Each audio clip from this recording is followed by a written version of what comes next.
Terredefrance.fr, le premier site d'articles français et patriotes, présente Sud Radio Berkhoff dans tous ses états, midi 14h. André Berkhoff. Pourquoi les extrêmes montent partout? Pourquoi on a 50% aux extrêmes? D'abord parce que dès qu'il y a un fait divers, il est monté en épingle partout. Pourquoi les extrêmes montent partout? Pourquoi on a 50% aux extrêmes? On n'a pas élevé les cochons ensemble, alors respecte un peu. C'est quoi le cochon?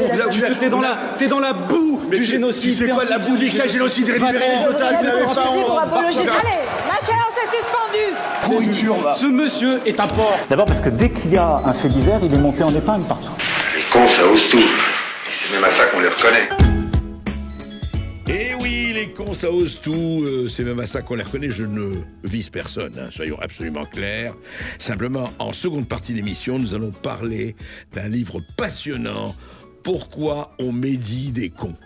Et c'est vraiment, c'est un professeur de philosophie qui a fait ça. C'est une histoire magnifique. La connerie dans tous ses états. Et c'est très intéressant. Mais auparavant, on va parler de quelque chose qui est intéressant. Jour pour jour, on célèbre, je ne sais pas si on célèbre, c'est les 50 ans de la signature entre les USA et l'Arabie Saoudite du pétrodollar, 1974, 9 juin.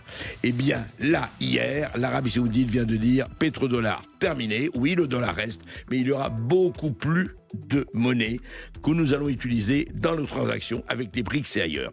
Et surtout, c'est le signal que d'un basculement qui va beaucoup plus loin et qui va nous concerner énormément. Et Charles Gave, qui est avec nous, le président de l'Institut des Libertés, qu'on reçoit toujours avec plaisir, va nous décrypter la situation et vous allez voir, c'est très, très, très, très important de savoir ce qui est en train de se passer pour tout le monde.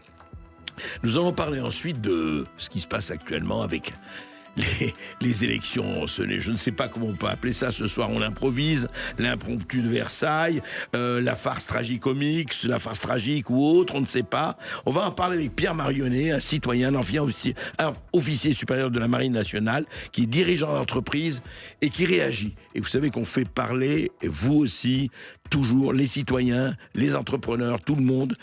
Qu'est-ce qui se passe actuellement? On voit vraiment les magouilles, les tambouilles, les ralliements, les reniements.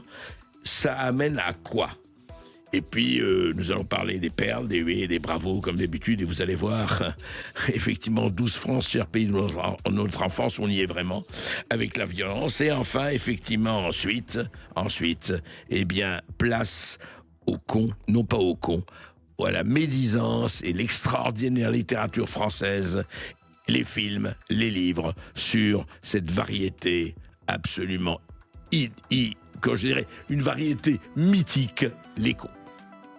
Cette semaine, Sud Radio vous offre votre séjour pour 4 personnes en famille au Futuroscope avec une nuit d'hôtel et les petits déjeuners. Vous découvrirez Chasseur de tornades, élu meilleure attraction au monde. Préparez-vous à être happé par une tornade époustouflante, mais aussi Objectif Mars, le premier roller coaster du Futuroscope. Vous succomberez à 40 attractions et chacun aura sa préférée. Écoutez les vraies voix de 17h à 19h et gagnez votre séjour au Futuroscope avec Sud Radio. Terredefrance.fr, le premier site d'articles français et patriotes, présente Ici Sud Radio. Les Français parlent au français. Je n'aime pas la blanquette de veau. Je n'aime pas la blanquette de veau. Sud Radio Berkhoff dans tous ses états. Et je vais vous dire, je ne suis pas le seul, je le dis à chaque fois, mais en ce moment, franchement, il y a beaucoup de monde dans tous leurs états et dans tous ces états, c'est le moins que l'on puisse dire. Et vous savez que nous célébrons pratiquement aujourd'hui, jour pour jour, c'est quand même pas un petit anniversaire. Il y a 50 ans, l'Arabie Saoudite et les USA signaient l'accord exclusif, le dollar sera employé dans toutes les transactions énergétiques en général et pétrolières en particulier. La naissance du pétrodollar, eh bien, c'est fini. Comment c'est fini? On va en parler avec Charles Gave tout de suite. Sud Radio Berkhoff dans tous ses états. Le fait du jeu. Monnaie, certes, dit Abba, mais quelle monnaie? Alors en ce moment, il y a eu 2 événements celui que je vous disais. Donc, effectivement, l'Arabie Saoudite a décidé, non pas de se priver du dollar, loin de là, mais de dire, écoutez, on n'utilisait que le dollar jusqu'à présent, et ça permettait aux États-Unis de faire tout ce qu'ils voulaient. Eh bien, aujourd'hui, nous avons utilisé le yuan, nous avons utilisé l'euro, nous avons utilisé beaucoup de choses. Voilà, on va voir, et on ne sera absolument pas lié à une monnaie. Mais, ça va beaucoup plus loin, effectivement. Réunion du ministère des ministres des Affaires étrangères des BRICS. Et Charles Gave, vous êtes président de l'Institut des libertés, vous avez écrit, vous avez reçu cet excellent livre que je recommande, La vérité vous rendra libre, aux éditions Père de Taillac, parce qu'il explique un peu ce qui s'est passé depuis 40 ans. Mais aujourd'hui, alors vraiment, au-delà, effectivement, de ce qui se passe avec les monnaies, ça bascule très sec et nous allons être très directement touchés. Mais d'abord, parlons de ce que change cet accord, enfin ce désaccord plutôt, ce petit divorce, pas vraiment prononcé, entre Arabie Saoudite et États-Unis. Bien, il faut revenir à la source, c'est-à-dire quand vous devez avoir de l'énergie, comme l'économie, ça n'est que de l'énergie transformée, et que pour acheter votre énergie, 80% de l'énergie consommée dans le monde, ça reste des énergies fossiles, qu'on le veuille ou non, qui étaient cotées en dollars. Donc il fallait que tout le monde ait des réserves. Exclusivement en dollars. Exclusivement en dollars. Et ceux qui avaient essayé de s'en libérer, comme par exemple Saddam Hussein ou Kadhafi, ils avaient eu des espérances de vie qui avaient été assez réduites immédiatement après. Donc on rigolait pas avec ça. Et ce qui se passe aujourd'hui, c'est assez simple, c'est que vous pouvez maintenant acheter votre pétrole directement dans votre monnaie, si l'Arabie Saoudite l'accepte comme mode de paiement. Ce qui veut dire que ce monopole du dollar permettait aux États-Unis, dans la mesure où ils coupaient l'accès au dollar, ce qu'ils pouvaient faire légalement, à ce moment-là, vous pouviez condamner n'importe quelle économie à la déroute. C'était, ils nous tenaient par l'intermédiaire du dollar. À partir c'est-à-dire que tout le monde dépendait des États-Unis pour l'accès au dollar. Vous aviez accès, et par exemple, quand ils ont interdit l'accès au dollar aux Russes, ils ont pensé que l'économie russe allait s'écrouler tout de suite, et puis ça n'a pas vraiment marché. Donc ça a marché pendant très très longtemps. C'est comme ça qu'ils faisaient plier tout le monde. Mais maintenant, c'est fini. C'est fini, et ça laisse un problème qui est important, c'est que le monde entier, comme ils avaient besoin de dollars, a fait des réserves en dollars, des réserves de change en particulier, gigantesques. Mais chaque société avait aussi des réserves en dollars, chaque société pétrolière, c'était les fonds de roulement, si vous voulez, pour acheter et vendre de dollars. Bien sûr. On pense qu'il y a entre 3 000 milliards et 4 000 milliards de dollars qui sont comme ça en dehors des États-Unis, qui étaient destinés au pétrole, à acheter l'énergie en quelque sorte. 3 à 4 trillions de dollars, c'est ça. C'est-à-dire qu'on ne parle pas de petites sommes là. Oui. Et la question, c'est si d'un seul coup les gens peuvent acheter leur dollars, leur pétrole en autre chose que du dollar, leurs réserves ne servent plus à rien. Donc vous avez 3 ou 4 000 milliards de dollars qui sont là en dehors des États-Unis, les fonds de roulement pour l'énergie, dont on n'a plus besoin. Et ça rappelle fâcheusement ce qui s'était passé lors du dernier grand changement monétaire, quand le dollar avait remplacé la livre sterling, c'est qu'il était resté dans tout un tas de pays ce qu'on appelait des balances sterling, qui étaient des trucs dont on ne savait pas quoi foutre, quoi. Et donc ça avait entraîné, quand plus les sterling rentraient en Grande-Bretagne, plus il y avait d'inflation, plus la monnaie baissait, enfin c'était effrayant, quoi. Et aujourd'hui, Charles Gave, les conséquences seraient quoi Les conséquences, ça va avoir un effet immense. Prenez un pays comme l'Inde, par exemple, qui a une taux de croissance très fort, et ayant un taux de croissance très fort, il a tendance à avoir des déficits extérieurs, parce qu'il croît plus vite que les copains. Donc dans le temps, le déficit extérieur, ils étaient obligés de freiner tout le temps, parce qu'ils ne pouvaient pas croître au maximum. Mais à partir du moment où ils peuvent payer leur énergie dans leur propre monnaie... Oui, dans la monnaie indienne. Dans la monnaie indienne, la roupie, à ce moment-là, ils n'ont plus cette contrainte du commerce extérieur, c'est-à-dire que vous allez avoir tous ces pays qui étaient contraints, parce qu'ils n'avaient pas assez de dollars, de ne pas croître, qui vont maintenant pouvoir se mettre à croître. Et donc, ça va déclencher, par exemple, dans l'océan Indien, un boom historique économique absolument gigantesque. Oui. Et ça peut faire... C'est un vrai basculement, en fait. Là, c'est un basculement total, et c'est un basculement de pouvoir. Et le système de paiement va changer aussi. C'est-à-dire que le système de paiement était un système de paiement par SWIFT, qui était un système qui était complètement centralisé. C'était comme vous pouvez imaginer comme un ordinateur central des années 60 et 70, et tout le monde avait des écrans comme ça dans l'ordinateur central, et si vous deviez par exemple solder entre la France et l'Italie, Ce que vous faisiez, c'était pas difficile, c'est que vous achetiez des dollars par l'intermédiaire des États-Unis, puis vous les livriez à l'Italie. Donc c'est un système complètement centralisé. Mais dans le monde dans lequel on rentre aujourd'hui, ça va être un système complètement décentralisé. Il y aura plus de monnaie de réserve. Chacun des pays se débrouillera avec le pays d'à côté pour faire ses transactions et puis les solder dans soit des obligations du pays, soit de l'or, soit du dollar, soit du... Alors justement, parlons obligations, etc. Parce que vous avez annoncé une vidéo, on en parlait, que vous allez sortir dans quelques jours par l'Institut des Libertés. Au fond, pour nous, Européens, et particulièrement pour nous, Français, vous dites que, parce que vous avez dit deux choses en préparant cette émission, on en parlait juste avant de prendre l'antenne. Jean-Regarde, vous avez dit c'est le retour des nations. Retour des nations. Et qu'est-ce que ça veut dire, justement, du plan économique et autres? Et puis vous dites, on n'est pas à l'abri d'une attaque des marchés obligataires. Je voudrais qu'on explique un peu cela. Alors, la réalité, c'est... Là, on revient à la situation française, parce que cette domination du dollar et de ce que j'avais appelé la classe mondialiste, les hommes de Davos ou les ouins du Seigneur, vous savez, tous ces gens qui voulaient notre bien et qui voulaient créer un gouvernement mondial, elle est en pleine déroute. Tout est en train de s'écrouler. On a vu sur les élections qui sont passées en France, on peut dire que probablement 60% de l'électorat a voté contre l'Europe. C'est une réalité, quoi. Et ça veut donc dire que on rentre dans une période difficile. Alors, je vais essayer de revenir un peu en arrière. Là, imaginons que vous vous endormiez en 1792, hein, et vous vous réveillez en 1830. Vous comprenez rien.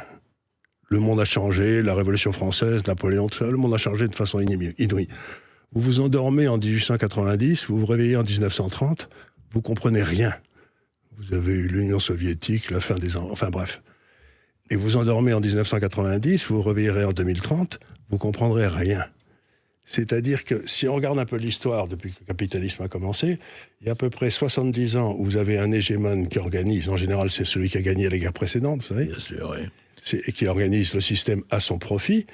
Ça marche pendant 70 ans, puis ça commence à lâcher de tous les côtés, et vous avez 30 ans de merdier. Donc ça lâche de tous les côtés en ce moment. Et ça lâche de tous les côtés. Ce que j'essaie de dire, c'est que l'ordre américain post-1945 est en train de s'écrouler. Mais il reste très puissant, parce que c'est lui qui contrôle encore tous les systèmes financiers. Oui, bien sûr. Aujourd'hui. Donc imaginons qu'il y ait des gens qui n'aient pas envie de voir arriver soit l'extrême gauche, soit la droite en France. Soit la droite, oui. La droite qui ont comme caractéristique de ne pas avoir une passion ni l'un ni l'autre pour les États-Unis, on peut le dire, allez, je pense. Hein. C'est clair, on peut le dire. Donc, à ce moment-là, il faut essayer de les punir avant qu'ils puissent réussir. Donc, la chose la plus, compte tenu de l'état absolument lamentable de nos finances, le point de faiblesse de la France, c'est son marché obligataire, puisqu'elle doit lever entre 350 et 450 milliards de dollars par an, d'euros par an. Les intérêts de la dette étant de 70 milliards. Les intérêts de la dette étant de 70 milliards, le déficit en plus, plus la dette qui vient à échéance, qui a été émise il y a entre 7 et 10 ans et qui vient à échéance aujourd'hui. Donc, on peut penser qu'il faut lever 400 milliards. Eh bien, en aucun cas, ça ne peut se faire sans l'aide active de ce groupe de gens puissants qui contrôlent les marchés financiers. Et s'ils veulent nous faire sauter, ils n'ont qu'à donner l'ordre à quelques grandes institutions de présenter leurs obligations à la vente, et le marché obligataire français se pète la gueule. Et les taux d'intérêt se mettent à monter comme des fusées en France, etc. Et ça a un petit peu commencé. Aujourd'hui...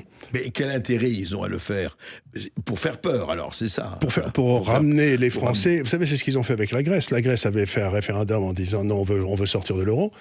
Et puis, ils ont coupé les crédits, la Banque centrale n'a plus accès à l'argent, les banques commerciales n'ont plus accès à l'argent. Ils étaient aussi endettés que nous, la Grèce. Ils étaient aussi endettés que nous, et en 2 jours, ils se sont couchés, quoi. Donc il faut bien se rendre compte qu'il va y avoir une attaque sur les marchés obligataires, qu'elle a peut-être commencé, que nos systèmes bancaires, déjà les banques ont décroché de 10 ou 15% depuis l'élection, c'est les banques françaises. Depuis 2 jours. Depuis 2 jours, elles ont perdu 10 à 15%, les 3 grandes banques françaises. Hein. Donc on sent bien que cette attaque va arriver. Et que le but, ça va être d'essayer d'expliquer aux Français qu'il ne faut pas voter pour ces extrêmes, de redonner une chance au centre mou, si j'ose dire, aux macronistes. Et ils vont aussi essayer, si jamais ça ne marche pas et que les gens arrivent, à ce moment-là, c'est là où l'attaque sera vraiment en pleine force. Oui. Donc il faut bien que les gens se rendent compte qu'ils vont arriver au pouvoir, qu'il faut qu'ils aient une espèce de task force, allez, appelons-le comme ça, pour... enrayer ça dès le départ. Et je crois qu'il y a une partie de la législation française qui dit que si les marchés obligataires deviennent irréguliers, on peut bloquer le système. Ça s'appelle la loi Sapin. On peut enrayer le système. On peut en dire simplement, on ferme le marché obligataire, ou on fait que les transactions qui sont absolument nécessaires, et à ce moment-là. Mais ça suppose que la Banque de France s'aligne, puisqu'elle est soi-disant indépendante. Et donc, elle n'est pas indépendante de la BCE ni de ces gens-là, mais elle se considérera peut-être indépendante comme des pouvoirs qui seront légalement élus. Donc, il faut aller expliquer à la Banque centrale que,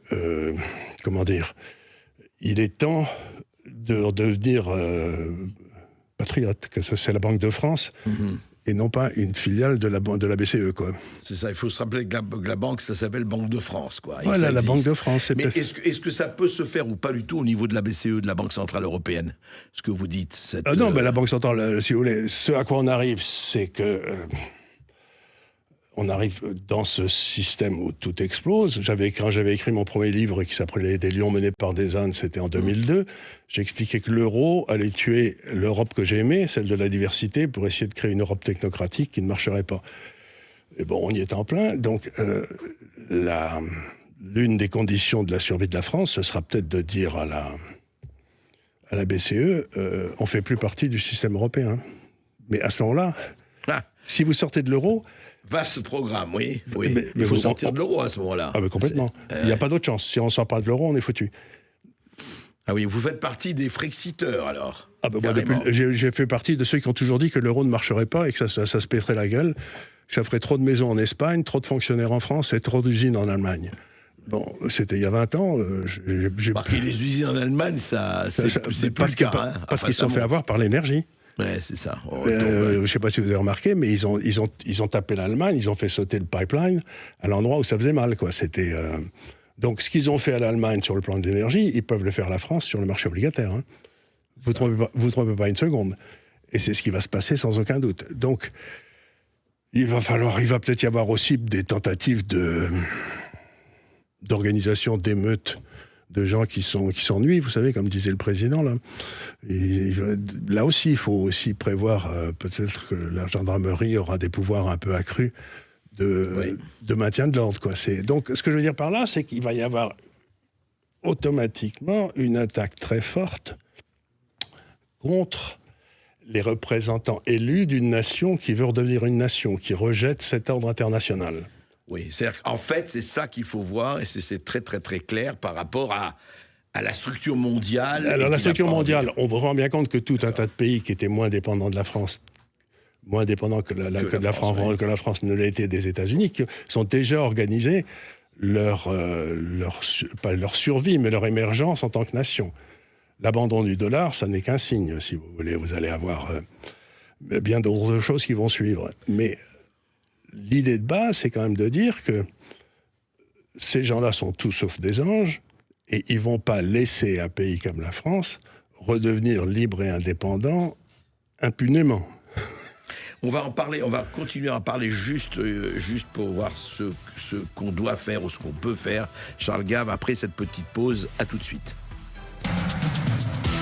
Sud Radio Berkov dans tous ses états, midi 14h. André Berkov. Terredefrance.fr, le premier site d'articles français et patriotes, présente... Ici Sud Radio. Les Français parlent au français. Les carottes sont cuites. Les carottes sont cuites. Sud Radio Berkov dans tous ses états. Et nous continuons la conversation avec Charles Gave, le président de l'Institut des Libertés. Et une vidéo, on en parlera ensuite, va sortir dans quelques jours sur le site de l'Institut des Libertés. Absolument, hein, c'est bien ça. Exact. Pour parler de tout ça. Alors justement, cette structure mondiale qui permet de dire attention, si vous ne votez pas bien, si vous ne suivez pas les passages cloutés, si vous n'êtes pas dans les balises que nous avons tracées, il va vous en cuire. Exactement. Et ils ont donc la capacité, comme ils l'ont fait pour la Grèce et autres, d'attaquer fort, notamment les marchés obligataires, etc., etc. C'est-à-dire que il y a, et alors je vous en parlais un peu, c'est-à-dire que en fait, s'il y a un pouvoir quel qu'il soit, à gauche, droite, ça peut être que ce soit d'ailleurs la NUPES, la nouvelle NUPES, enfin le Front Populaire ou le côté Rassemblement National, il peut y avoir une réaction en disant attention, on va vous taper au portefeuille. On va vous taper au portefeuille et on va vous taper. La France a des déficits budgétaires monstrueux. C'est sûr. Tout le monde le sait et elle a besoin de financement. Donc si d'un seul coup il y avait plus d'accès au marché obligataire, parce que les gens ne veulent plus souscrire à nos obligations. Il ne faut pas oublier que 50% de nos obligations sont détenues et souscrites par des puissances étrangères. Tout à fait. Et on ne sait pas qui, d'ailleurs. Et c'est très difficile de le savoir. C'est très difficile de le savoir, absolument. Et donc, par exemple, on n'est pas du tout dans le cas de l'Italie, qui est à 90% ou presque, qui finance elle-même son propre déficit budgétaire. Donc, ils n'ont pas de problème de financement. Donc, à ce moment-là, s'ils décident de cesser de financer le déficit budgétaire français, il y a qu'une personne à ce moment-là qui peut le financer. C'est la Banque de France. La Banque de France. Mais en même temps, la Banque de France, elle n'est pas autonome vis-à-vis de la BCE. Bien sûr. C'est-à-dire qu'à ce moment-là, il faudra que la Banque de France proclame son indépendance vis-à-vis de la BCE. Voilà, mais c'est une révolution, ça, Monsieur Gave. Ou alors à ce moment-là, c'est pas une révolte. Ou alors à ce moment-là, on cesse de payer les fonctionnaires aux alentours du mois d'août. Ce que je veux dire, il faut savoir la révolution que vous préférez, quoi. Donc, à ce moment-là, la Banque de France se retrouve comme acheteur de dernier ressort, et elle doit prendre son indépendance vis-à-vis de ce qui suppose une sortie de la France de l'euro. Et donc, quand vous sortez de l'euro, d'après les traités, vous sortez de l'Europe. Donc, on se retrouve dans un monde c'est-à-dire qu'on arrive maintenant au choix où on se couche. C'est ça. En fait, on est aujourd'hui, vous dites, enfin ce que vous dites, Charles Gave, c'est qu'on est face au mur et il faut choisir. Vous savez, il y a des tas de gens d'ailleurs qui en France aujourd'hui se retrouvent face au mur et doivent choisir un certain nombre d'hommes politiques, d'après ce que j'ai compris, dans certains partis anciens, qui d'un seul coup ne peuvent plus dire qu'ils vont continuer à naviguer au plus près. Non, il faut qu'ils choisissent, ou ils choisissent un camp, ou ils choisissent l'autre. Il y a des moments dans la vie, si vous voulez, où malheureusement on ne peut pas faire de l'en même temps, quoi. Il n'y a plus d'en même temps, c'est la fin du en même temps. Et grosso modo, ce que j'essaie de dire, c'est que à partir du moment où ça se passe, vous voyez la réémergence des nations, et c'est exactement ce qui s'est passé quand le mur de Berlin est tombé. Ah oui, vous dites que dans une situation, disons, comparaison, les paraisons, enfin mutatis mutandis, c'est le mur de Berlin. La même chose, il y avait, les Soviétiques avaient essayé de faire une espèce de puissance mondiale avec... qui serait Pacte de Varsovie, etc. Oui. Et là, on a essayé, à la place de créer une atmosphère de liberté, on aurait dû dissoudre l'OTAN et on aurait dû faire baisser les effectifs militaires américains des 2/3, pas du tout. Ils ont essayé de bâtir un pouvoir mondial organisé sur la finance et sur l'armée américaine. Donc l'armée américaine, elle ne va pas nous envahir, hein. Enfin, d'abord parce qu'ils ne pourraient pas, parce qu'ils n'ont pas les gars, il leur manque 30% des hommes qui sont plus en état de se battre parce qu'ils sont tellement gros. Mais ils ont des gros problèmes de recrutement, l'armée américaine, mais la finance, ils l'ont toujours entre leurs mains. Et donc, ils peuvent, quelque part, essayer d'attaquer en prenant ce biais-là. Et ils ne vont pas s'en priver, hein. Eh bien, on va suivre ça, effectivement. Quel choix 30 juin, 7 juillet, on verra qui va effectivement enfoncer la porte ou ne pas l'enfoncer. Merci Charles Gave, on suivra tout ça. Ce fut un plaisir. Plaisir partagé. Sud Radio, André Berkoff. Ça balance pas mal. Berkoff, dans tous ses états, ça balance pas mal sur Sud Radio. Je t'aime moi non plus, je t'aime moi non plus. Vous avez vu quand même ce qui se passe depuis dimanche. Nous sommes jeudi. Vous avez vu tout ce qui s'est passé. D'abord, le Front Populaire. Et oui, alléluia, alléluia. D'un côté, je ne sais pas ce qu'en penserait Léon Blum ou autre, ou Daladier ou autre, je ne sais pas. Mais en tout cas, voilà, le Front Populaire qui va du nouveau parti anticapitaliste jusqu'aux écologistes, en partant évidemment par la France insoumise, les socialistes, etc. Avec quelques réticences. On la voit du côté de François-Xavier Bellamy, qui a dit aujourd'hui aujourd'hui que s'il avait à choisir au second tour entre le RN et LFI, un député RN ou un candidat LFI, il voterait pour le RN. On le voit aussi à Raphaël Glucksmann qui a dit oui, on est d'accord, oui à gauche, mais à quelles conditions? On va pas accepter n'importe quoi. Donc ça branle dans les bambous, comme disait un film chinois célèbre. Et alors du côté de la droite, alors n'en parlons pas, les allées et venues, Marion Maréchal, Éric Zemmour, les noms d'oiseaux, oui, traîtresse, tu m'as abandonné, le Rassemblement national qui dit, écoutez, laissez venir à moi les petits-enfants, même égarés, nous accueillerons, mais pas tout le monde dans le giron, et enfin le bloc macrono-centriste qui attend son heure. Les trois blocs sont là et on verra ce qui va se passer entre le 30 juin et le 7 juillet. Et puis, nous allons demander justement, et nous avions reçu Pierre Marionnet, et nous sommes contents de le recevoir à nouveau, qui est entrepreneur, qui a été très longtemps ancien officier supérieur de la Marine nationale, donc dirigeant d'entreprise. Bonjour Pierre Marionnet. Bonjour André Berkoff. Merci d'être là. Alors dites-moi, qu'est-ce que le citoyen que vous êtes, l'entrepreneur que vous êtes, comment ressentez-vous depuis 4 jours cette situation ? Écoutez, d'abord, merci de me réaccueillir à nouveau. Je vous suis en direct là de la Mayenne. C'est gentil de redonner encore une fois la parole aux provinciaux. Je vous appelle de Mayenne, ce département dont vous vous souvenez, qui a vu naître il y a quelques années Madame Ayer, qui était, alors vous en souvenez pas parce que ça date de dimanche, peut-être c'est déjà un peu ancien, qui était tête de liste aux européennes pour Macron. Ah oui, voilà, vrai, tout ça pour dire, cette petite plaisanterie pour dire que mais tout ça va tellement vite, c'est tellement incroyable ce qui se passe, que ma foi, vous avez aussi raison de le dire, on voit ce que la nature humaine est capable de faire de mieux. Il y a des gens qui ont des belles attitudes, et puis ce qu'il y a de pire aussi, parce que on parle de trahison. Alors, j'aime pas très bien ce mot-là en politique, parce que finalement, les gens font, je crois, du mieux qu'ils peuvent, mais certains avec des façons de faire qui sont pas toujours très élégantes. Ouais. C'est le moins qu'on puisse dire. Cela dit, c'est, je crois, l'étymologie du mot crise. Il se passe quelque chose en France, et on peut espérer qu'il va en sortir quelque chose de bon. Ça finit toujours par arriver d'ailleurs. Est-ce que ce sera le 30? Est-ce que ce sera le 7 juillet? Est-ce que ce sera un peu plus tard? Est-ce que ce sera beaucoup plus tard? On ne sait pas. Oui, mais Pierre Marionnet, ça peut être quelque chose de bon et quelque chose de pas bon. Mais pour vous étiez, je crois, enfin on peut le dire, classé plutôt du côté reconquête, non? Si je ne m'abuse. Oui, j'étais plutôt du côté d'Éric Zemmour, mais vraiment avec cette démarche d'union des droites. Hein, j'en avais parlé sur votre plateau chez Morandini, je ne me rappelle plus, mais j'avais appelé ça un peu en plaisantant le Rassemblement républicain de reconquête. Ça faisait 3 R, c'était parfait, et ça mélangeait tous les partis.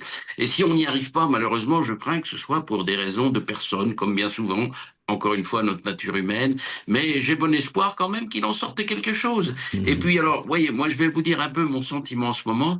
Je crois que le président Macron n'a pas très bien compris un certain nombre de choses. On le dit très intelligent. Moi je trouve pas, il n'a pas une intelligence des situations extraordinaires. Qu'est-ce qu'il n'a pas compris, Pierre Marionnet? Déjà, là, pour la séquence actuelle, dissoudre l'Assemblée nationale, enfin moi, j'ai 67 ans, vous voyez, j'ai connu la vague rose de 81 qui suivait une élection présidentielle un peu difficile. J'ai connu la vague bleue de Chirac en 2002, 400 députés. Depuis qu'il y a eu le renversement du calendrier, à chaque fois, sauf en 2017 avec Macron, les législatives ont enfoncé le clou des résultats de la présidentielle. Moi, je crois qu'on est dans ce même schéma.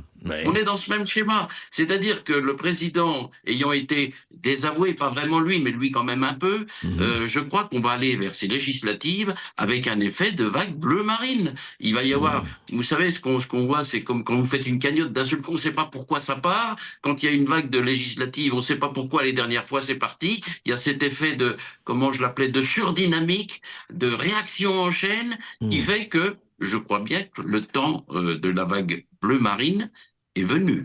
Mais ça peut être aussi, Pierre Marionnet, ça peut être aussi le temps de la vague Front Populaire.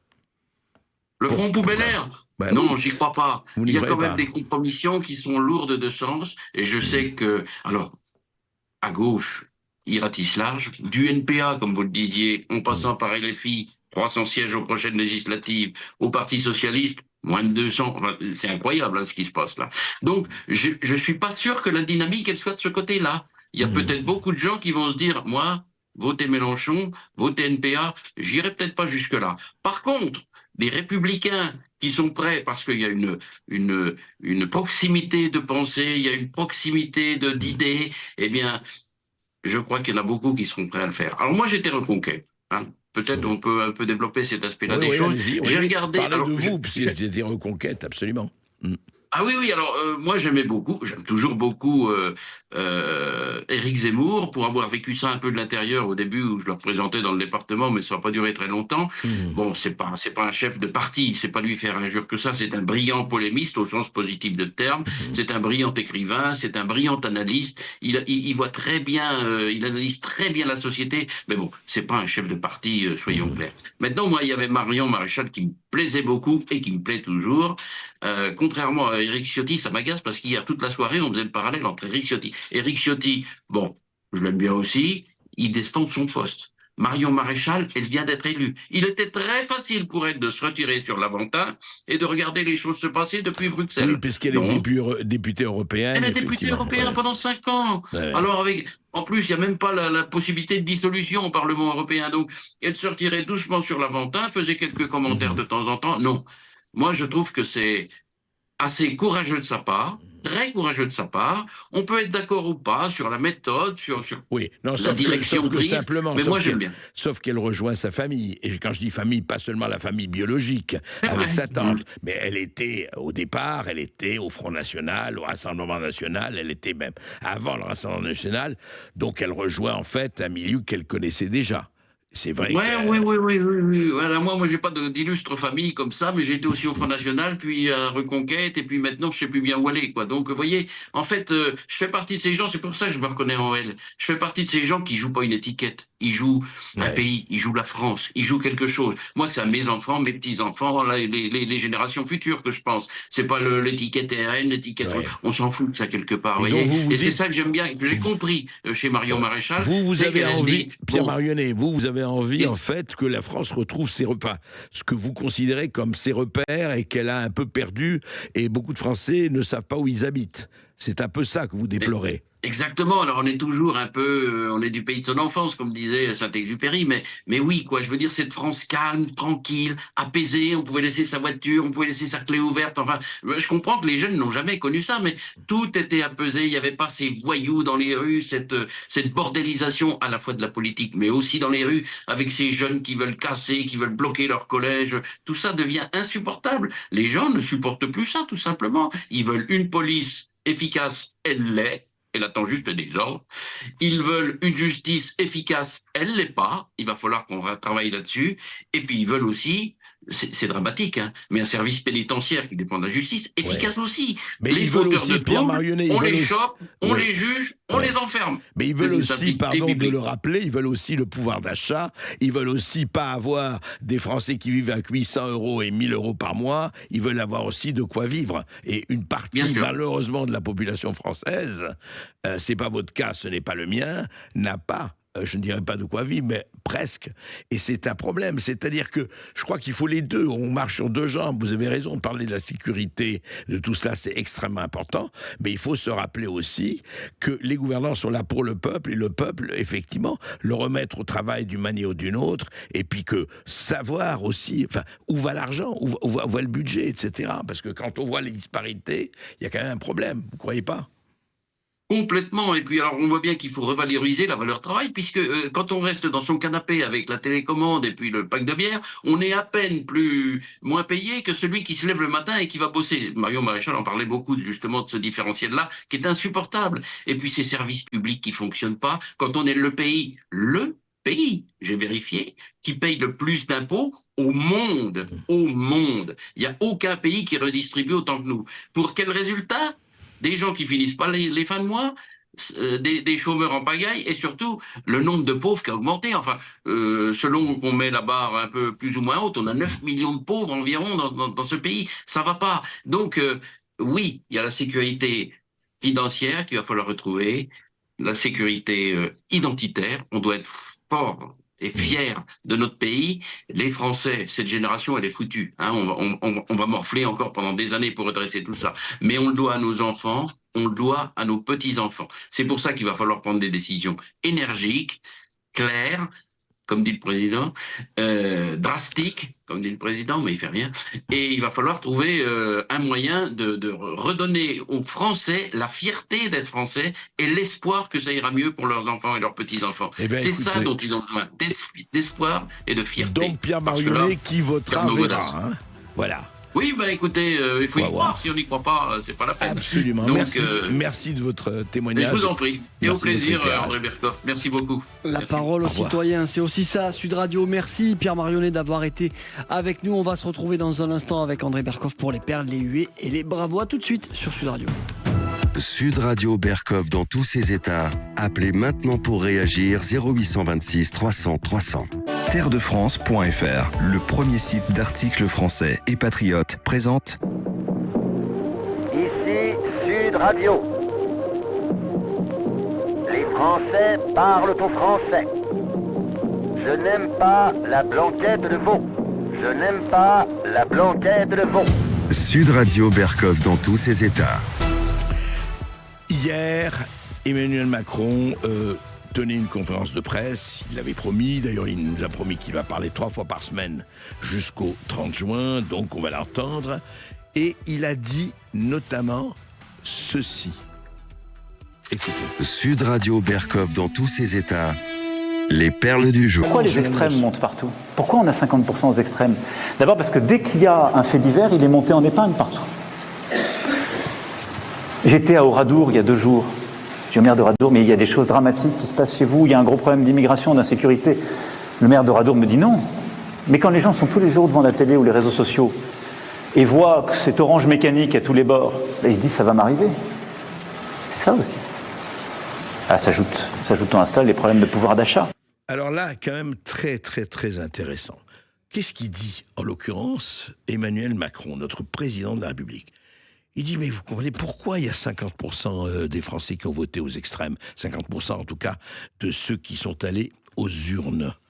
Eh bien, c'est très simple. C'est parce qu'ils sont tout le temps devant leur télévision et les réseaux sociaux qui leur racontent.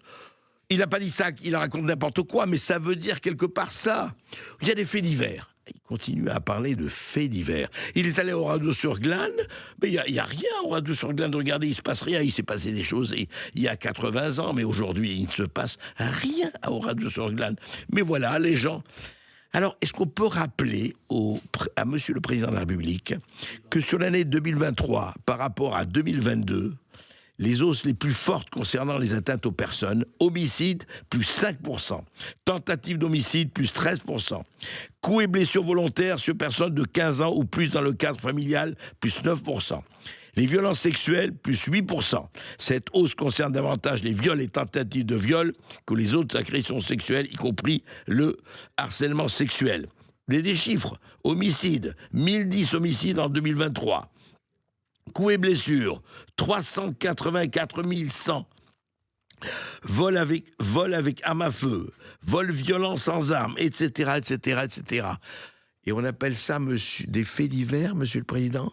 Vous appelez ça des faits divers quand des gens se font tabasser ou violer, quand ils n'osent pas sortir la nuit? Et oui, ce n'est pas à l'Élysée, bien sûr, ni dans les beaux quartiers, ni dans les zones protégées, bien sûr, où les gens n'osent plus sortir parce que en bas de chez eux, il y a un certain nombre de deals, etc. Non, non, non.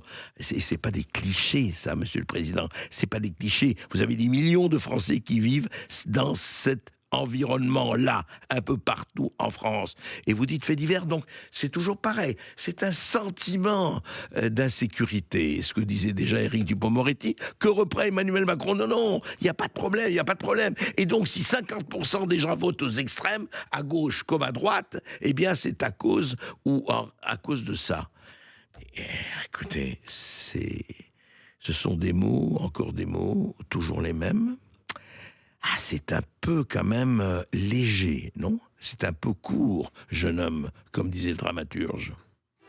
Sud Radio Berkoff dans tous ses états. Et 12 francs, c'est ça. En fait, c'est vrai, à part quelques faits divers, on est encore en 12 francs, bercé de tendre insouciance. Alors, Voilà, juste 2 exemples. Dimanche soir, avec quelques manifestations, justement, suite aux résultats et à la montée du Rassemblement national. Mais écoutez, un manifestant qui est là, face aux forces de l'ordre, face aux policiers, voici ce qu'il dit. Tampidi, voilà Tampidi, viens, ramène-moi en prison.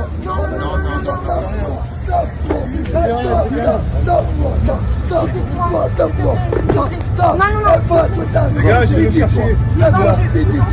Ramène-moi en prison. Les gars, ils vous touchent pas. Voilà, sale PD, répété 45 fois. Voilà, bon, bah, écoutez, c'est rien, hein, c'est une petite chose habituelle. C'est un échange entre citoyens, les uns policiers, les autres manifestants, voilà. Et alors, autre chose aussi, à Pigalle, le lendemain, le journaliste Vincent Lapierre faisait un micro-trottoir du côté donc du 18e arrondissement. Écoutez aussi. Pas de rascalerie sur toi, tu fais ce que tu veux ici. Tu as le droit de faire tout ce que tu veux. Par contre, nous, dans les rues, là, tu filmes pas. Sinon, je vais te faire un cinéma ici. Et je vais t'envoyer quelqu'un, il va te planter tout de suite. Va me planter? Pour 50 balles. D'accord. Voilà. Non, reste carré. Viens pas filmer dans des endroits. Là, c'est des JO, viens pas cramer. Va en Algérie. Là, tu es venu filmer quoi, là? À Pigalle. Tu me racontes que tu es venu filmer quoi? Moi, je fais un micro-trottoir sur les européennes. Mais je connais, toi. C'est sur les européennes. Pose-moi des questions, je vais faire plaisir qui, toi? Ah, mais je vais faire plaisir qui? Écoute, je vais te dire un truc, moi. On vend de la coque à Pigalle. La France, ça part en couille. Voilà. Sur le corps aérien, reste là, cadré. Sur la mer, il n'y a rien. Si, là. Tu vas nous laisser filmer ou pas? Tu filmes pas personne, tu filmes pas les gens. Filme droit, filme pas à gauche, à droite. Mais tu viens, tu filmes les gens, ça Je fais un reportage sur les européennes. Je m'en bats les couilles. Ne viens pas niquer le business ici, hein. Viens pas niquer le business là. Va niquer là-bas, là, le crack, hein. Viens pas niquer le business ici, hein. Moi, je te dis, hein, on vend H24, nous, ici. On n'est pas des PD, nous, ici. Putain, je vous promets que faire des reportages en se faisant menacer de se faire planter tout le temps, c'est relou quand même. C'est assez stressant. Eh, c'est pas facile, hein, de faire ce métier, hein, de journaliste, faire des micro-trottoirs. C'est intéressant. Voilà, d'un côté, on vous dit, ah ben, c'est qu'il y a des faits divers, et on monte ça en épingle. D'un autre côté, la France part en couille. Qui écouter? Qui croire? On va marquer une courte pause sur Sud Radio. On revient tout de suite après les infos de 13h pour le face-à-face avec André Berkoff. A tout de suite sur Sud Radio. Sud Radio. Sud Radio, parlons vrai. Parlons vrai. Sud Radio. Parlons vrai. Terredefrance.fr, le premier site d'articles français et patriotes, présente Ici Sud Radio. Les Français parlent au français. Les carottes sont cuites. Les carottes sont cuites. Sud Radio Berkoff dans tous ses états. Dans tous les états, et nous allons recevoir Luca Di Gregorio, Médire des cons. Et auparavant, on va parler d'une connerie, mais est-ce que cette connerie méritait cette sanction? À tout de suite. Sud Radio Berkoff dans tous ses états. Et c'était un humoriste, qui s'appelle Guillaume Meurice. Et il avait sorti effectivement sur France Inter ceci. Il y a des choses que je peux pas dire. Par exemple, si je dis arrêtez de voter pour des fachos qui confondent les élections avec leur névrose et se pignolent sur leur xénophobie, et non, je peux pas le dire parce que vous avez reconnu Bardella et Marion Maréchal Le Pen, et donc ça fausserait l'élection. Alors il y a des choses qu'on peut dire. Par exemple, si je dis Netanyahou est une sorte de nazi mais sans prépuce, c'est bon. Le procureur il a dit c'est bon. Il a dit cette semaine. Donc ça, allez-y. Vous pouvez, vous en faites des mugs, des t-shirts. C'est ma première blague autorisée par la loi française. Excusez-moi, je fais ça avec vous. Alors en fait, il avait dit ça dans une première, il y a quelques semaines avant. Effectivement, il y avait eu beaucoup de réactions et c'était allé devant la justice et le procureur a estimé que effectivement ça pouvait passer. Il le redit donc aux applaudissements de la foule dans le studio. Alors on va en parler de ça parce que moi ça me pose problème. Alors que on dise des conneries. D'abord, quand il dit on ne peut pas dire que les fachos, etc. Bon, c'est son fonds de commerce, attaquer les fachos, tout ça. Mais qu'est-ce qu'on peut dire, qu'est-ce qu'on ne peut pas dire? Et ça nous pose des problèmes à tous. Le problème de la liberté d'expression est posé à nous tous qui font ce métier. Jusqu'où on peut aller trop loin? Alors, nazi sans prépuce, ouais, c'est minable. Bien sûr que c'est une blague, je veux dire, de café du commerce, bon. Mais est-ce que ça justifie de licencier Guillaume Meurice pour ça? Moi, mon avis personnel, hein, je veux dire, ça n'engage que moi, je ne crois pas. Je ne crois pas pour une raison extrêmement simple. Où on fait, effectivement, où on dit, voilà, vous avez le droit de parler, mais vous n'avez pas le droit de parler. Alors, alors soyons clairs, ni des juifs, ni des musulmans, ni des Français de souche, ni des arabes, ni des catholiques, ni des chinois, etc. Et que vous fassiez une blague, même de mauvais goût, et celle-là a été minablement de mauvais goût.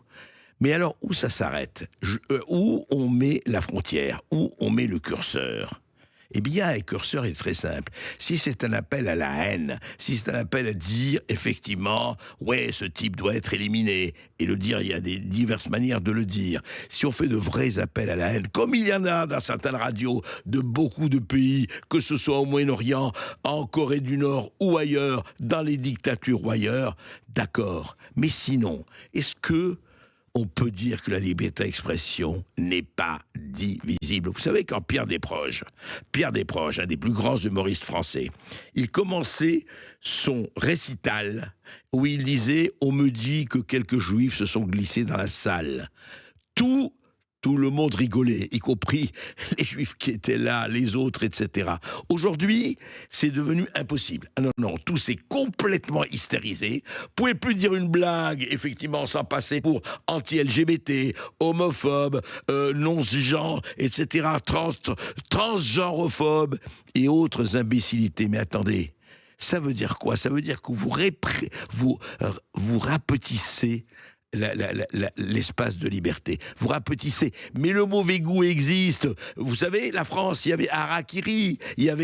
À l'époque, il y avait des gens, des pamphlétaires qui sortaient des choses incroyables. Est-ce qu'il y a des massacres s'en suivaient? Pas du tout. Les massacres se passent où aujourd'hui? Vous savez très bien que ce n'est pas dans les pays où il y a la liberté d'expression la plus totale. Ça n'a rien à voir. L'intégrisme n'a pas besoin de blagues imbéciles. N'oubliez jamais que les vrais fascistes, que les vrais intégristes n'ont aucune espèce d'humour. Alors Guillaume Meurice peut considérer comme l'humour d'une huître, mais je ne vois pas pourquoi, parce qu'il dit « nazi sans prépuce », c'est une connerie totale. Est-ce que ça justifie, et je reviens à ça, un licenciement? Non. Et moi, ce que j'aime aux États-Unis, Dieu sait si on a des choses à reprocher aux États-Unis, c'est le premier amendement qui dit liberté d'expression absolue, sans rivage et non divisible. Et je vous assure que pour nous, c'est très important. Il faut se battre là-dessus, y compris contre les cons.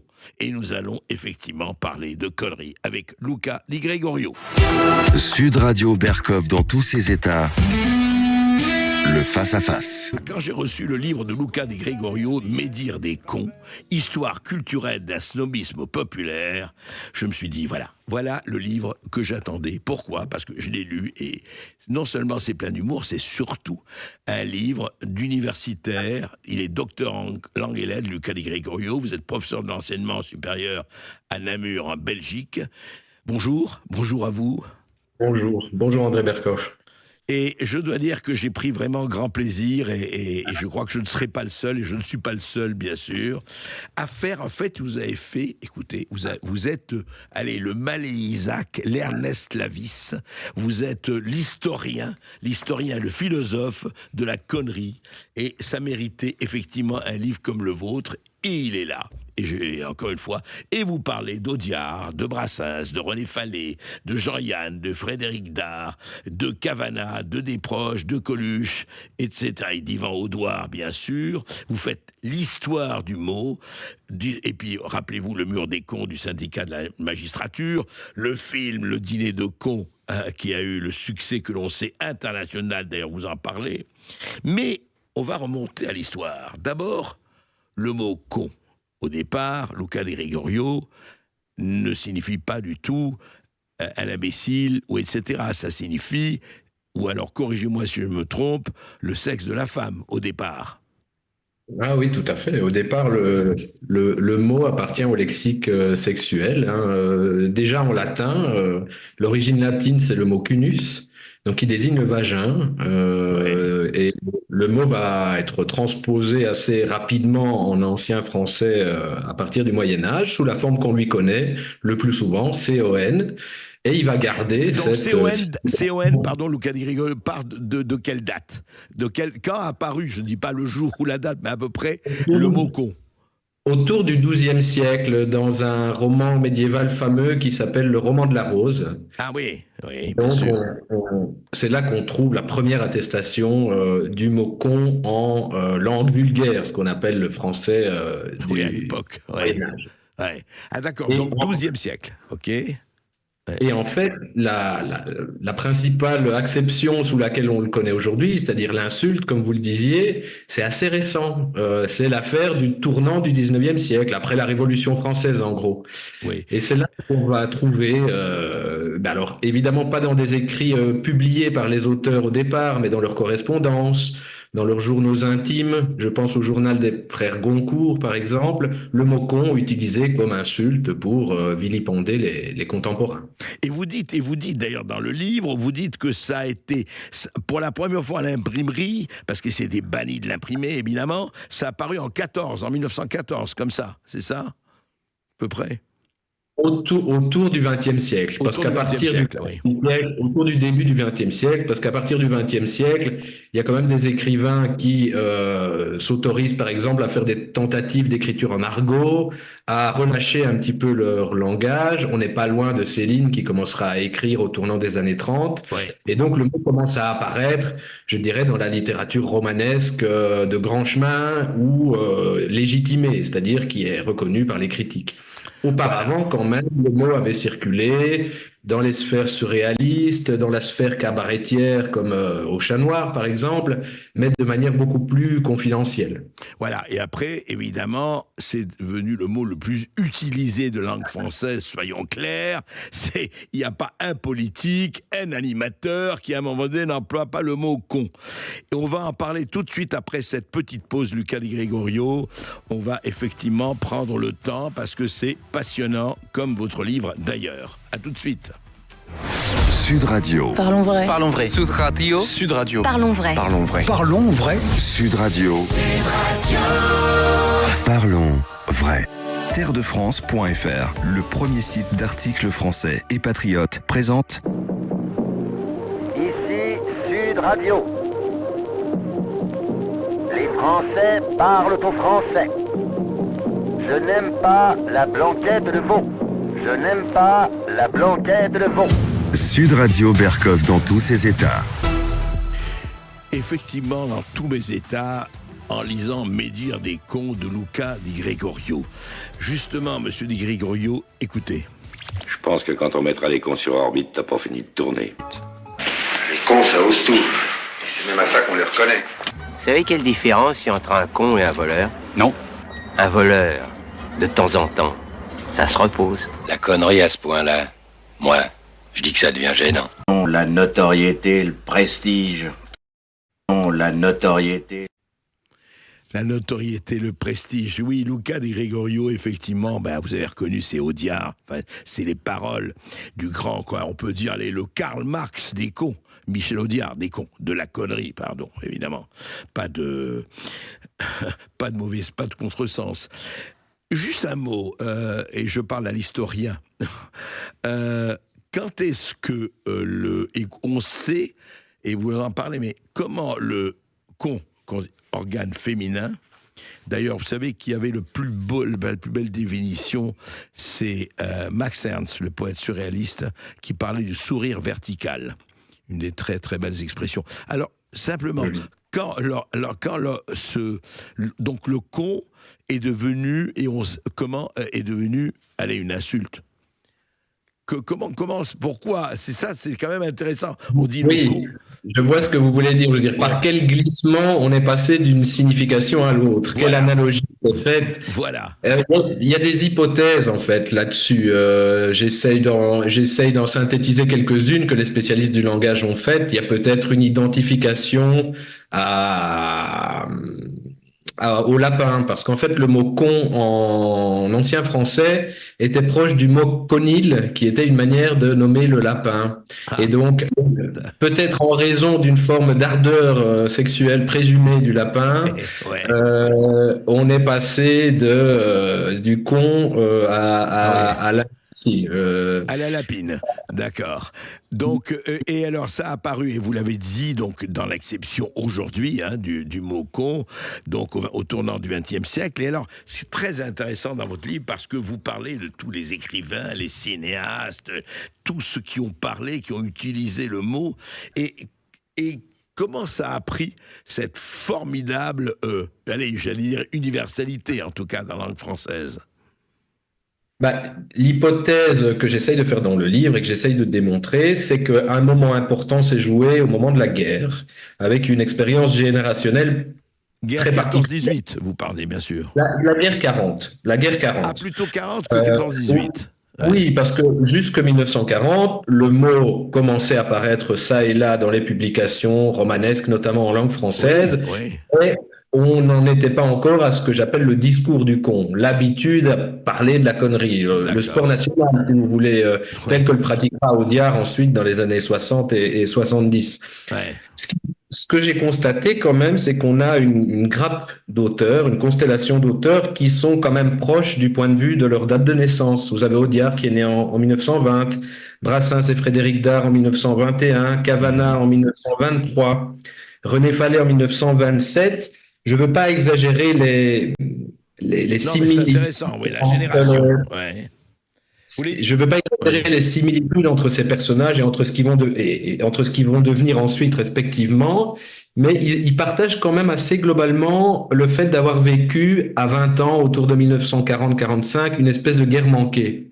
C'est-à-dire qu'ils ont chacun à leur manière. On aurait pu ajouter Antoine Blondin aussi, étaient ni franchement résistants, ou en tout cas ils n'ont pas attaché une énorme importance, même quand ils ont eu parfois quelques mouvements d'engagement, à cet engagement, et ils n'ont pas été non plus d'affreux collaborateurs. Et donc ils ont été comme des millions de Français, subissant la guerre, souffrant de la guerre, mais n'en retirant pas de bénéfices symboliques particuliers du point de vue des grandes distances, l'honneur, la patrie, l'aventure, la liberté, ils n'ont pas connu. Il n'y a pas eu de mythe compensatoire, de mythe consolateur qui leur a permis de tirer un titre de gloire de la guerre. Et je pense que dans ce contexte-là, et c'est perceptible dans les textes de jeunesse de certains d'entre eux, ils sont sortis de la guerre en observant la période de changement de régime, la période de débandade, de recasage idéologique des uns et des autres sur fond de victoire, enfin de participation des Français à la victoire. Et il faut rien retirer au général de Gaulle évidemment sur ce point-là, mais je comprends. Dans la politique politicienne, c'est une période très bousculée. On a des recasages politiques, institutionnels, etc. C'est une période qui n'est d'ailleurs pas sans analogie, toute proportion gardée avec ce qu'on est en train de vivre, où tout le monde s'agite dans tous les sens. Tout à fait. Et ça a provoqué chez eux une espèce de dégoût qui les a portés à dire, et René Fallet l'écrit dans ses carnets de jeunesse, Brassens l'écrira dans Le Pornographe pour la première fois en 58, on regarde passer les cons dans ce pays. La France est un pays de cons. Oui, c'était le titre d'un livre de René Fallet, vous le dites dans votre livre. C'est la notation du carnet intime de René Fallet à la Et donc là, l'expression s'est popularisée. Vous voulez dire, tous ces gens-là utilisaient le mot pour dire quoi? Alors, justement, vous en parlez dans votre livre. Comment vous définiriez, alors, sans amalgamer et assimiler tout le monde, le con, c'est quoi? C'est un imbécile? C'est un crétin? C'est un... je donne des synonymes, peut-être c'est quelqu'un de bête? C'est quoi? Comment on pourrait définir le con, Luca Di Gregorio? C'est la question la plus compliquée que vous pouviez me poser, puisque le livre propose tout sauf une définition de la connerie, une psychologie de la connerie, tout ça, je me sentais pas capable de le faire. On a tous des exemples en tête, hein, peut-être des collègues de travail, des choses comme ça, mais à l'époque, ce que la connerie sert à désigner, c'est une forme de médiocrité ambiante. C'est-à-dire, c'est pas une classe sociale particulière, même si on s'en prend, notamment chez René Fallet, assez régulièrement à la bourgeoisie, mais pas seulement. C'est aussi une médiocrité qui peut accabler une partie des classes populaires. Pensez un petit peu dans le film de Claude Autant-Lara, La traversée de Paris, Jean Gabin qui s'adresse à des petits cafetiers et qui les traite de salauds de pauvres. Donc il y a une espèce d'attitude de rejet de tout ce qui est médiocre, qui vient beaucoup de cette expérience de la guerre manquée que j'ai essayé de déterminer. Ça vous l'avez dit, oui, tout à fait. Une grande partie des protagonistes de cette histoire. Donc le con n'a pas de profil sociologique à la Libération, et d'ailleurs il n'en aura pas davantage vraiment dans les films dialogués par Michel Audiard dans les années 60. Le con, c'est celui qui n'est pas dans le coup, c'est celui qui n'est pas affranchi, c'est celui qui n'a pas les codes, c'est celui qui participe d'une médiocrité de masse. Mais en même temps, le traité de con, et c'est pour ça que je parle de snobisme populaire, pour l'habitude à médire des cons, traiter de con quelqu'un, c'est en même temps utiliser un terme populaire qui, depuis l'intérieur des parlers populaires, si vous voulez, distingue le bon grain de l'ivraie. Donc c'est une attitude profondément ambivalente, qui a son côté aristocratique puisqu'on dénonce la médiocrité, mais qui en même temps se revendique d'un ancrage populaire. Et tous les auteurs dont on parle sont quand même des auteurs qui ont donné un tour assez plébéien à leur littérature, à leur cinéma. Donc c'est une ambiguïté qui est intéressante et que j'essaye de mettre au cœur du livre. Oui, tout à fait, et vous l'avez très très bien décrite. Et la question shakespearienne qu'on peut se poser, est-on toujours le con de quelqu'un? On en parle après cette petite pause. Je vais me poser des questions, André, si vous m'invitez à dîner. On va marquer une courte pause sur Sud Radio. On revient dans un instant avec Lucas Di Gregorio qui est notre invité, et vous au 0826 300 300. Sud Radio Berkov dans tous ses états. Appelez maintenant pour réagir 0826 300 300. Terredefrance.fr, le premier site d'articles français et patriotes, présente. Ici Sud Radio. Les Français parlent au français. Les carottes sont cuites. Les carottes sont cuites. Sud Radio Berkov dans tous ses états. Et Luca Di Gregorio, Médire des cons, une histoire culturelle d'un snobisme populaire. Mais justement, Luca Di Gregorio, alors on parlait, je sais qu'on est toujours le con de quelqu'un, moi c'est une boutade, mais c'est vrai que c'est devenu et quelque chose qui avait fait d'ailleurs scandale, et vous en parlez dans votre livre, c'est quand le syndicat de la magistrature qui a émis des photos de personnes qu'il n'aimait pas, dont notamment quand même un général dont la fille avait été massacrée, ils avaient appelé ça le mur des cons. Et ça avait fait d'ailleurs scandale à l'époque. Donc, ce mot est employé, je ne dirais pas à tort et à travers, mais c'est devenu la chose du monde la mieux partagée, ou la moins bien partagée. Oui, c'est ce que je dis au début du livre. C'est devenu assez transclassiste de médire des cons. C'est-à-dire qu'on aurait pu penser que c'était une affaire de comptoir et de zinc en pensant aux phrases de Michel Audiard et à l'univers de ses films. Ouais. Mais en fait, ça s'est largement transféré aux pratiques langagières des classes les plus favorisées, dont les membres du syndicat de la magistrature en France sont évidemment un bon exemple. On peut penser aussi à Nicolas Sarkozy, qui avait rejeté quelqu'un qui l'insultait ou qui refusait de lui serrer la main, je ne me souviens plus. Il lui a dit casse-toi pauvre con. Casse-toi pauvre con. Donc je ne sais pas ce qu'il faut en conclure sur le plan de la culture des élites, mais en tout cas le mot est largement transclassiste et partagé, quelle que soit la catégorie professionnelle à laquelle on appartient. Et justement, et vous énumérez d'ailleurs les auteurs, les artistes, etc., etc. Et je voudrais qu'on parle un peu, par exemple, justement, de ce film et cette pièce culte, Le Dîner de cons, qui a été quand même... Et vous racontez, je ne savais pas, que ça a été joué et traduit internationalement. Vous racontez ça dans votre livre. Alors, ça l'a été au moins dans 3 pays. L'Inde, bizarrement. L'Inde, c'est incroyable. On comment ils vont traduire? Ah oui, je sais pas. Comment on dit en hindi, le con, je sais pas. Alors, je ne risquerai pas à le prononcer dans la langue, mais en tout cas, c'est traduisible en français par les talents. Donc, c'est une manière un peu ironique de parler des cons en disant les talents. Donc, ceux qui sont parce qu'ils ont un talent malgré eux, si vous voulez. Oui, bien sûr, bien sûr. Ça l'a été aussi en Espagne, une pièce de théâtre. Et là, on parle de cons comme de idiotas. Donc, idiotas, voilà. Et le cas le plus intéressant d'un point de vue interculturel, c'est les États-Unis. On a fait en 2010 un film avec, je crois, Steve Carell, qui s'intitulait Dinner of Schmucks. Et donc Schmucks était censé intervenir pour remplacer con. Or Schmucks est un mot yiddish en fait, qui a été intégré à l'américain. Et donc, en fait, c'est un désignant communautaire, en fait, qui a une signification beaucoup moins universelle que dans la langue française. Oui, exact.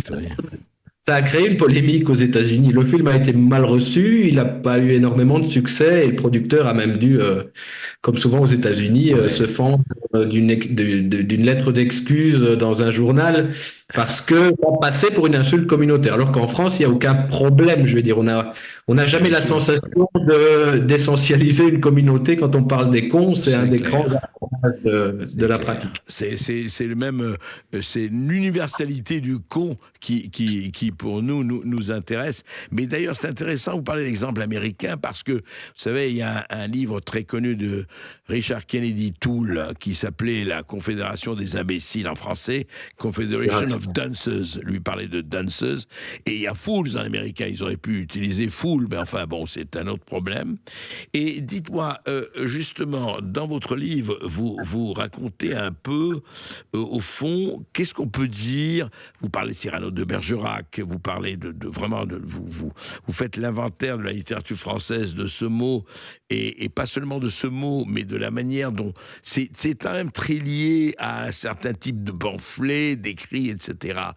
Est-ce que ça a marqué, si vous voulez, justement, je voudrais que vous nous disiez, dans l'univers de la littérature, du pamphlet, etc., est-ce que le mot con a joué un rôle très important et continue de le faire?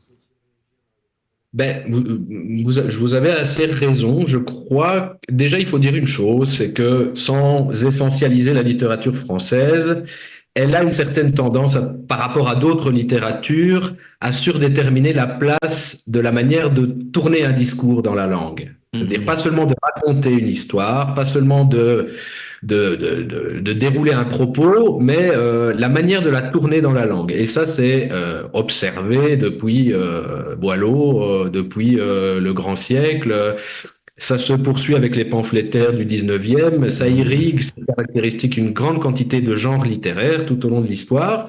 Et les livres qui vont porter le discours du con héritent un petit peu de ça. C'est pas pour rien, par exemple, qu'ils vont souvent prendre la forme d'une anthologie de citations. Qui peut faire penser aux maximes de La Rochefoucauld, qui peut faire penser à des genres littéraires dont la France a quand même raffolé au fil des siècles. Et donc il y a cette dimension du pamphlet, il y a cette dimension de la logique de l'anthologie de citation, aussi de la bonne phrase, ce que j'appelle, avec un critique du cinéma qui en a bien parlé, le complexe de Cyrano. C'est-à-dire l'idée de triompher par le langage, en fait, de triompher par la bonne phrase. Même si on y perd beaucoup sur le plan concret, amoureux, si on y perd la vie, au moins on aura triomphé par la bonne phrase. Et donc ça, je pense que c'est un élément...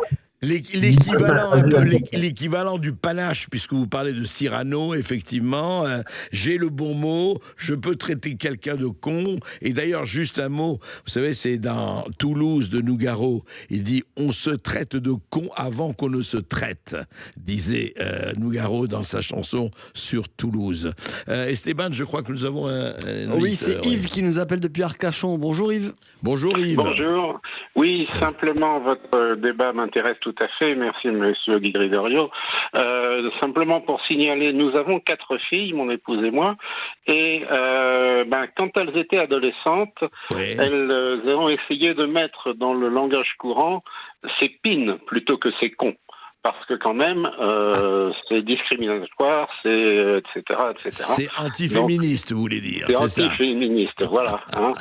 Donc, je suggère que l'on parle de c'est pine plutôt que c'est con. Voilà. Ah, alors c'est intéressant. Vous voulez vraiment faire la révolution, vous, hein? Vous voulez, c'est votre côté woke ou cancel culture? Ah non, c'est Yves.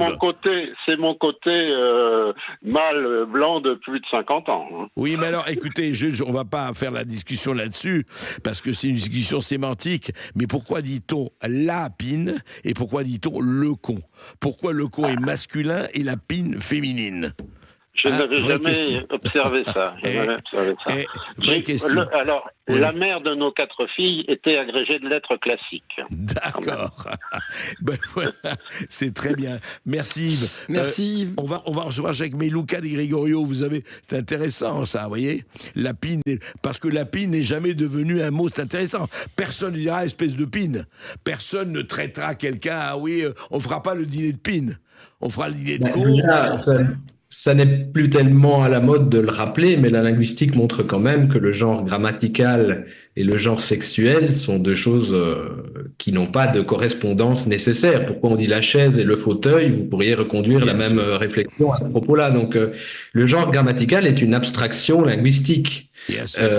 Donc, vous pouvez trouver, pour des objets que vous représentez comme féminins, un déterminant masculin pour les C'est vrai, mais c'est intéressant à propos des organes, parce que le con, organe féminin, la pine, organe masculin. C'est quand même plus que la chaise et le fauteuil. Mais enfin, c'est un autre... Oui, c'est vrai. C'est vrai, mais ça montre encore plus peut-être cette non-correspondance et cette liberté de langue par rapport aux réalités sexuelles. Absolument. Il y avait une question avant de prendre Jacques sur les réseaux sociaux. Est-ce que du coup, le fait de dire conne est faux? Ah oui, espèce de conne. On le dit, les connes. Est-ce que c'est une erreur? On dit même les connasses, etc. C'est certainement pas une erreur. De toute façon, tout ce qui entre dans l'usage, par définition, existe et mérite d'exister.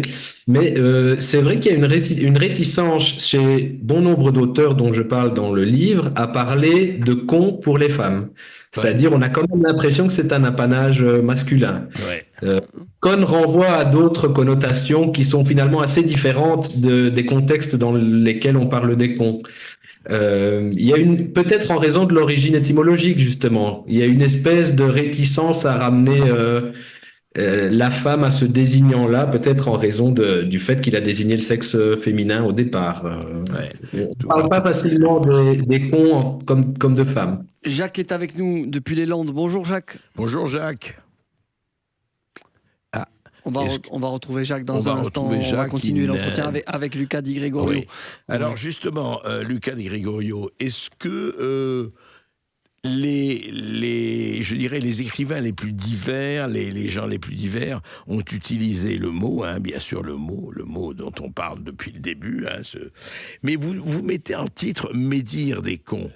Est-ce qu'il n'y a pas des éloges du con ? Est-ce qu'il n'y a pas des éloges des cons? Est-ce qu'il n'y a pas eu des contradicteurs, je dirais? Il y a une tradition d'éloge de l'idiotie. Parce que l'idiotie, dans l'histoire de la littérature, ça passe pour plus sublime que la connerie. La connerie, c'est quand même difficile, sinon de manière ironique et paradoxale, d'en faire l'éloge.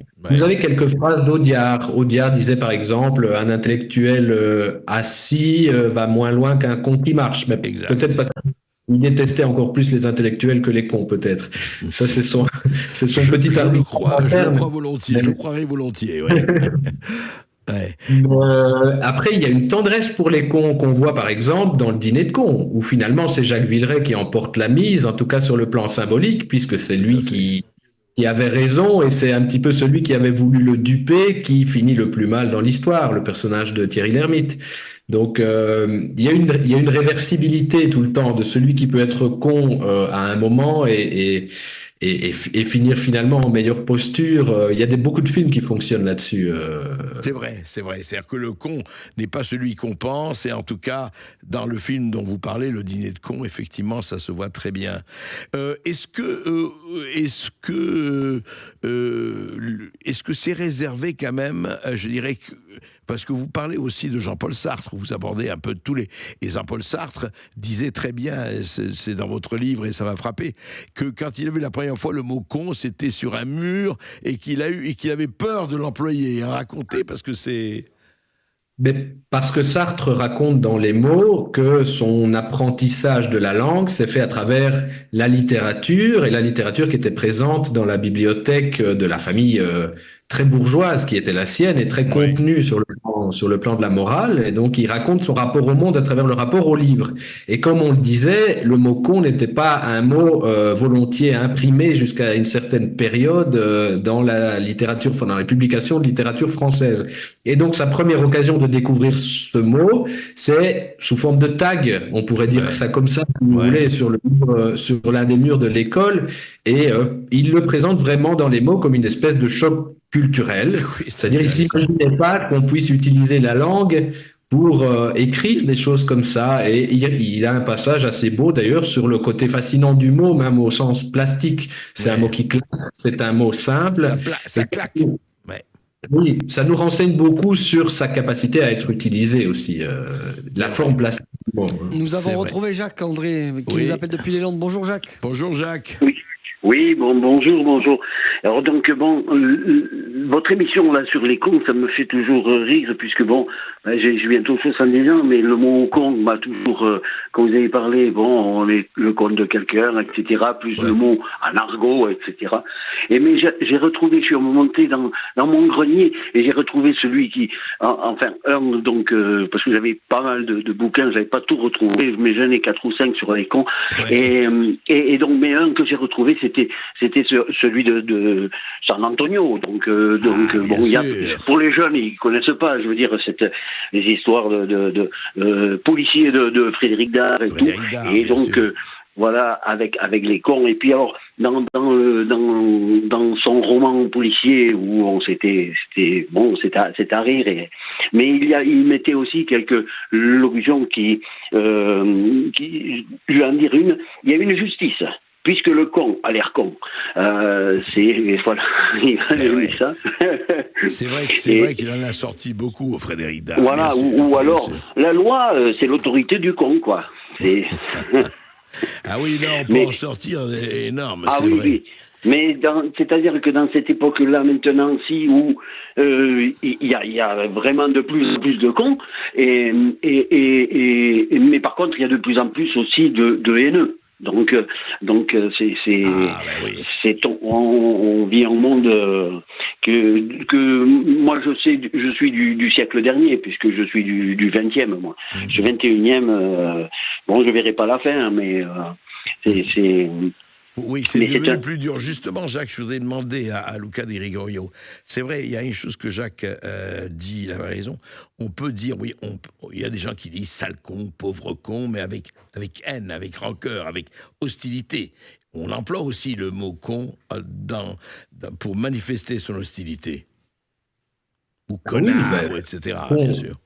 Con, alors, connard encore plus peut-être, mais con a une valeur d'insulte évidente. Ouais. Quand même, mais une des choses qu'on peut dire assez raisonnablement, c'est que l'insulte, ou en tout cas la vitupération, ou vilipender quelqu'un, c'est quelque chose qui sera difficilement annulable dans la société. Donc il y a une fonction sociale de l'insulte, et médire des cons, je dirais que ça peut être une insulte qui, selon l'intonation dans laquelle on se place pour la prononcer, peut être violente, mais c'est difficile de dire que ce soit un discours de haine en soi, puisqu'il est tellement généralisant, tellement réversible, qui fonctionne tellement sans cibler aucune communauté particulière que vous êtes un peu à armes égales avec tout le monde quand vous médisez des cons. Vous pouvez vous voir répondre la même chose par votre interlocuteur. Donc, il y a quand même une dimension de soupape sociale dans cette pratique qui ne réduit quand même pas ce discours-là à un discours de haine. Sauf à considérer que la haine toute forme d'hostilité est un discours de haine, mais à ce moment-là, je veux dire, on est très large dans les définitions. Bien sûr, bien sûr. Non, mais d'ailleurs, le livre est en tout cas un livre beaucoup plus d'humour et de vie que de manifestation de haine, c'est clair, votre livre. On reprend juste sur les cons la connerie après cette petite pause. Avec vous au 0826 300 300 et Luca Di Gregorio qui est notre invité aujourd'hui. À tout de suite. Sud Radio Berkov dans tous ses états, midi 14h. André Berkov. Terredefrance.fr, le premier site d'articles français et patriotes, présente Ici Sud Radio. Les Français parlent au français. Je n'aime pas la blanquette de veau. Je n'aime pas la blanquette de veau. Sud Radio Berkov dans tous ses états. Avec André Berkov et Luca Di Gregorio pour ce livre Médire des cons. Et nous avons Grégory qui nous appelle depuis les Alpes-Maritimes. Bonjour Grégory. Bonjour Grégory. Bonjour messieurs. Alors, si vous voulez, moi je suis parti d'un principe simple et puis quand on s'occupe un peu d'alchimie, de choses comme ça, qui peuvent être très compliquées si on ne fait pas simple, on s'aperçoit que souvent, avant de monter dans les branches de l'arbre, il faut peut-être rester dans les racines de l'arbre. Mmh. Donc partant de ce principe-là, et je me dis, moi, que le mot con étant au départ le sexe de la femme, ouais, c'est un vide à remplir. Oui. Donc, précisez le fond de votre pensée. Donc, qu'est-ce que ça veut dire ? Ça veut dire qu'un con, c'est quelqu'un, excusez-moi, c'est pas vulgaire ce que je vais dire, non, mais allez-y, ça reste du français, mais c'est quelqu'un qui se fait mettre. Ah oui, d'accord. Voilà. Oui, vous voulez donc, dire qu'il y a un vide, il est vide, il faut remplir ce vide, donc voilà. Mmh. Alors après, par exemple, j'ai pas l'étymologie du mot idiot, mais la différence qu'il y a, un idiot est plus sain, par exemple, parce qu'il ne réfléchit pas. Le con est quelqu'un qui peut être influençable, donc on va l'attraper, on va lui mettre des idées dans la tête, il va dire amène à tout ça, et on va dire regarde-moi ce con. Ouais. Ouais, non, mais c'est intéressant, voilà. C'est ce que vous dites. Luca Di Gregorio, est-ce qu'il n'y a pas justement cette dimension, vous savez, il y a beaucoup, on entend souvent, ouais, le peuple français ou le peuple machin, ceux-là sont tous des cons, enfin, amalgame, évidemment, généralisation facile, mais est-ce qu'il n'y a pas aussi ce côté, alors, vous pensez de cette notion de vide à remplir ? C'est possible qu'il y ait cette idée que le con, par analogie, serait l'esprit vide qui pourrait se faire farcir la tête de toute une série d'idées qui ne sont pas les siennes, qui répercuteraient des lieux communs comme ça. Ça me paraît pas être une mauvaise interprétation du tout. Une chose dont je parle aussi, c'est que le mot lui-même, pas tellement, parce que vous avez bien compris que je m'intéresse pas tellement à la chose, en fait, je m'intéresse à la manière d'employer le mot. Le mot lui-même est un signifiant vide, qui n'a pas de vrai équivalent dans d'autres langues, qui n'a pas de définition très très précise. C'est pas une maladie mentale, c'est pas une maladie sociale. Ce sera difficile de faire de la recherche en psychologie autour de la connerie. Et donc trouver un vaccin anti-con, par exemple. Ah ça, oui, ce serait un succès si on le trouvait en tout cas. Mais oui, effectivement, c'est un signifiant vide. C'est un mot qui a une certaine vacuité en tout cas, ce qui lui permet d'avoir une extraordinaire mobilité dans les discours des uns et des autres et dans les œuvres de la culture médiatique, de la chanson à la presse satirique, en passant par le cinéma, le roman, etc. En tout cas, Luca Di Gregorio, vous avez très très bien célébré les cons, il faut le dire. On va d'ailleurs entendre la chanson de Gainsbourg, Le Requiem pour un con. Et bravo pour votre livre, parce que c'est aux éditions du Cerf, et vous allez passer un beau moment à le lire, je vous le dis.